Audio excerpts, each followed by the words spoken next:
Today is Wednesday, December 30th. What to know about the stimulus payments going out to Americans now, how much could hit your bank account, and why the whole thing set up another showdown in Congress. Also, an update in the Breonna Taylor case. 2 more police officers have been punished. Plus, first-of-its-kind advice from the government about what to feed babies and toddlers.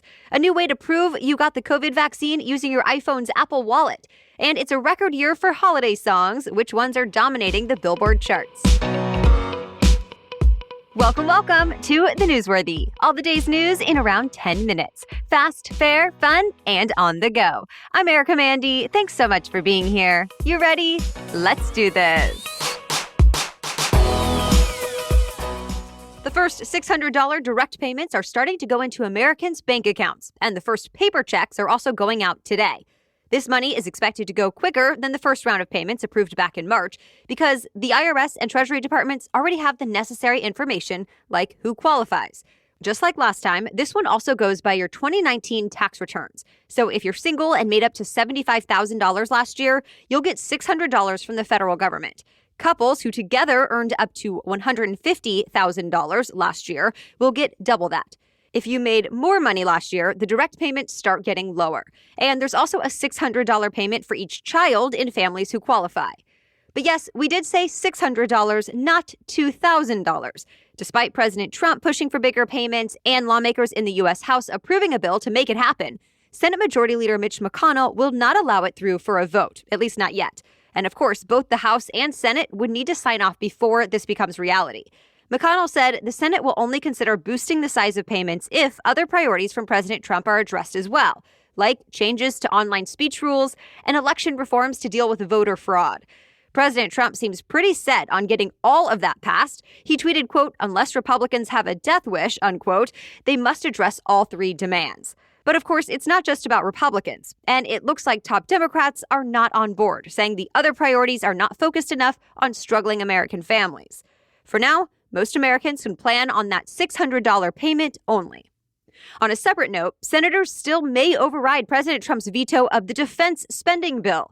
Remember, the House already voted again on that bill, with more than 100 Republicans voting with most Democrats to defy Trump, using the so-called supermajority to override Trump's veto.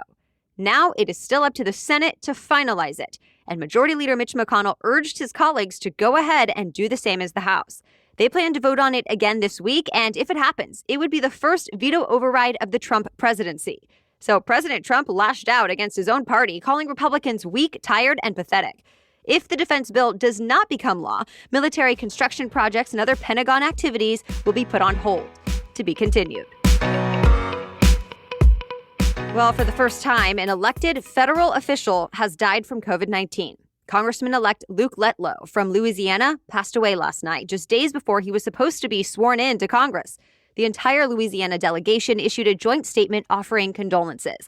It said, quote, "Luke had such a positive spirit and a tremendously bright future ahead of him." He was only 41 years old, and a local news outlet cites his doctor saying he did not have any known underlying health conditions. He leaves behind a wife and 2 young children.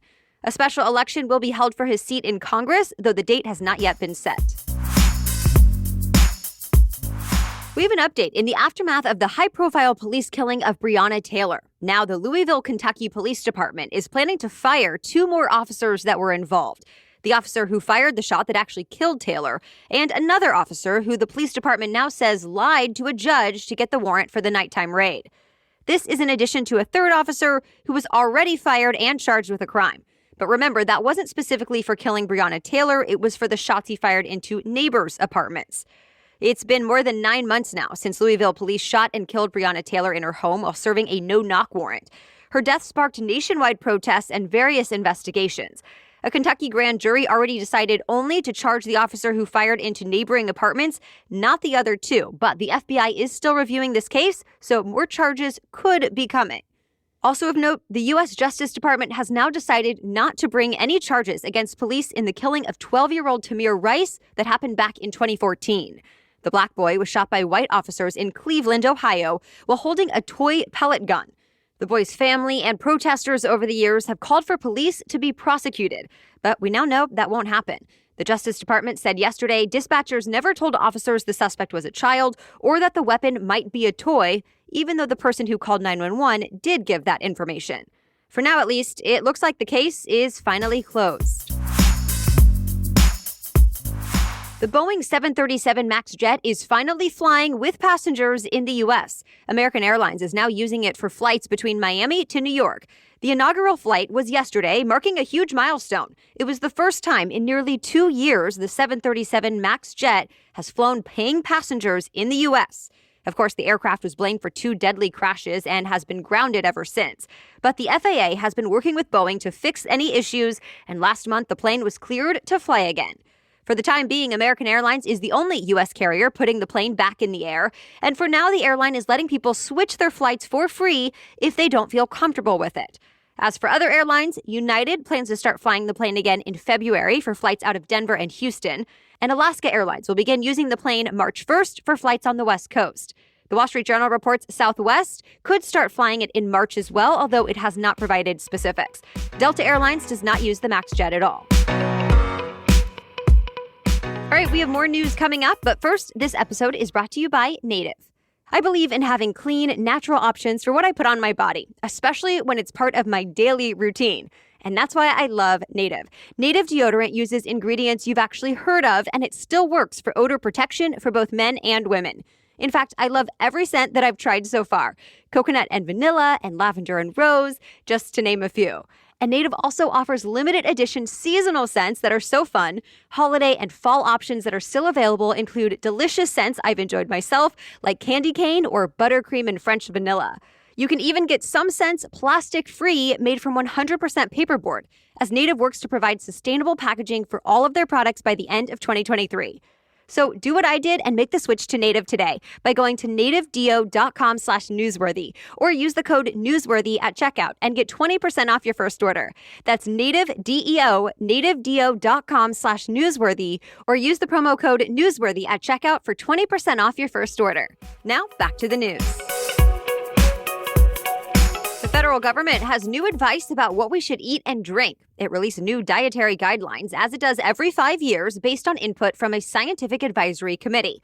This year, one of the biggest changes has to do with kids. In fact, it's the first ever government dietary guidelines for infants and toddlers, and it now recommends feeding only breast milk for at least 6 months, and the guidelines also recommend children under 2 years old do not have any added sugars at all. That means no candy, cake, or ice cream.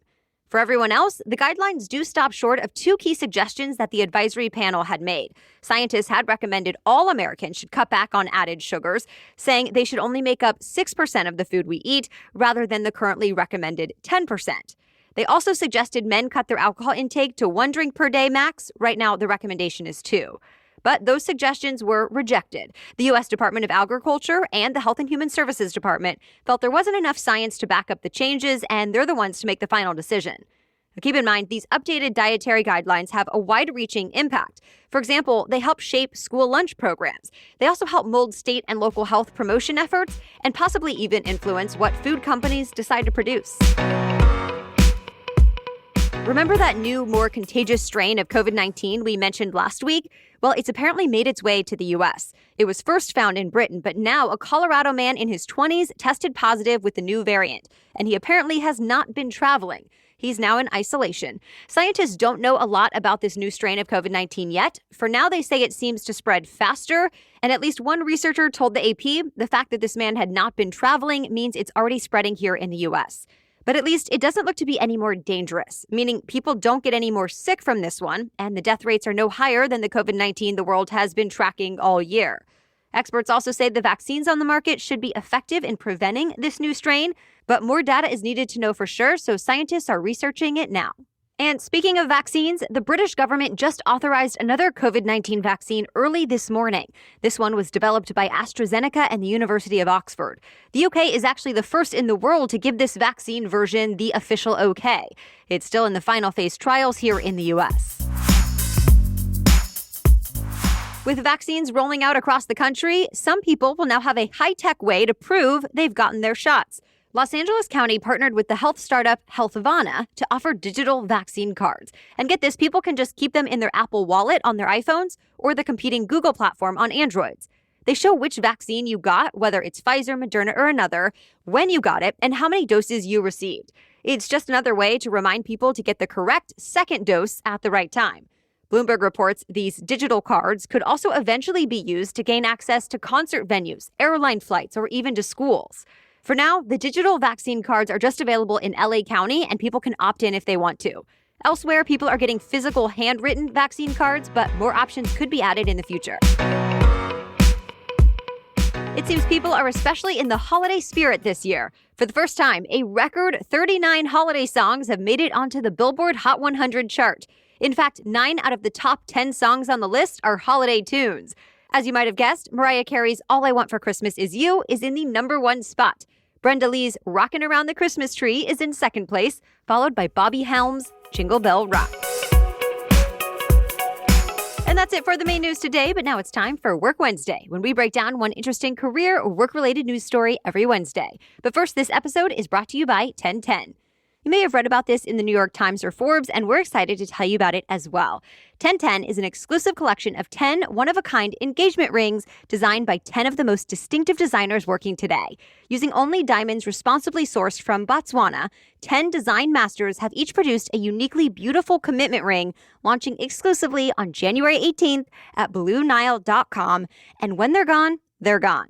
We all know that the diamond engagement ring is iconic. It's a timeless expression of the deepest commitment between two people, and with 1010, it's been beautifully re-envisioned in the hands of 10 modern designers working exclusively with sustainably sourced diamonds. So if you're making 2021 plans or are on the hunt for the perfect ring to wear forever, you're definitely going to want to check this out. Again, this exciting limited edition collection of diamond engagement rings launches on January 18th, and you can preview it exclusively at BlueNile.com. Okay, now back to Work Wednesday. Today, we're talking about unused vacation days. And usually, a lot of major companies do not let workers roll over vacation days to the next year. However, the New York Times reports that seems to be changing, even if it's just for now, since the pandemic ruined a lot of vacation plans in 2020. For example, Bank of America and the magazine company Condé Nast both say workers will be able to push 5 days into the first quarter of 2021. And other companies are trying different tactics, like some have offered to pay employees for their unused vacation time. At this point, it seems like these changes are just temporary, though. Of course, a lot of other companies are sticking with their use it or lose it policies. They argue these rules give workers incentive to take regular time off no matter what. Now, keep in mind, a few states like California and Montana have outlawed use it or lose it policies, making rollover or payout options more likely. So be sure to check your company's policy about your vacation days for 2021. All right, thank you so much for listening today and every day. Don't forget, we offer ad-free episodes if you sign up as a Newsworthy Insider. Just go to thenewsworthy.com/insider to learn more. We'll catch you up on more news to know tomorrow. Until then, have a great day.